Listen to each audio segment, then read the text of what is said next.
ছড়িয়ে দিয়েছেন তৃণমূল কংগ্রেসের আইটি সেল, বিজেপির কিছু নেতৃত্ব, আমি নাম ধরে বলতে পারি, তরুণ জ্যোতি তিওয়ারি সম্মানীয় বিজেপি নেতৃত্ব।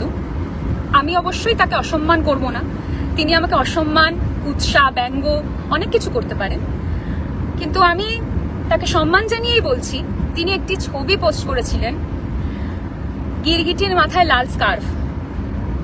আপনার হিউমার খুব ভালো, আপনার হিউমার নিয়ে আমার কোনো প্রশ্ন নেই, আপনার হিউমার নিয়ে আমার কোনো মতবিরোধ নেই, কিন্তু কোনো মানুষের আসল সত্যি অন্তর্নিহিত কারণ না জেনে কারোর ওপর কিছু চাপিয়ে দেওয়া, সেটা মনে হয় মহাপাপ।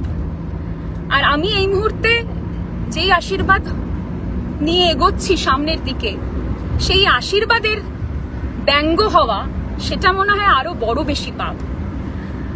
যেহেতু আপনারা ধর্ম নিয়ে কথা বলেন, যেহেতু আপনারা সনাতনী ভাবনাকে রক্ষা করার কথা ভাবছেন, তাই কারোর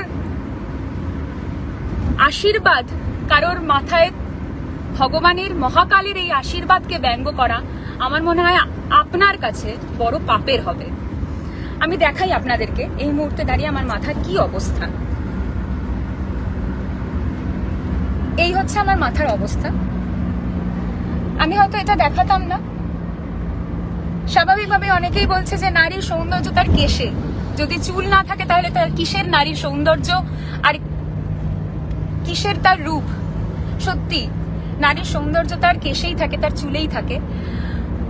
হয়তো আমাকে দুদিন পর ন্যাড়া হয়ে যেতে হবে, আমাকে এই জটা তারকেশ্বরে বাবাকে দিয়ে আসতে হবে।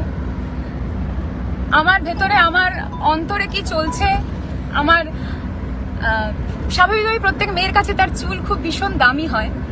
আমার অন্তরে কি চলছে সেটা হয়তো আমি আপনাদেরকে বোঝাতে পারবো না। স্বাভাবিকভাবে আপনারা বুঝবেন, আমি সেটা আশাও করছি না। কারণ যারা ব্যঙ্গ করে একটা মানুষের ব্যক্তিগত জীবনকে নিয়ে, নিজি জীবনকে নিয়ে সোশ্যাল মিডিয়াতে তার মুখের ওপর দিয়ে মন্তব্য চাপিয়ে দিতে পারে, তাদের থেকে আমার এর থেকে বেশি আশা করার কিছু নেই। আমি এই নিয়ে খুব একটা বেশি ভাবিত নই।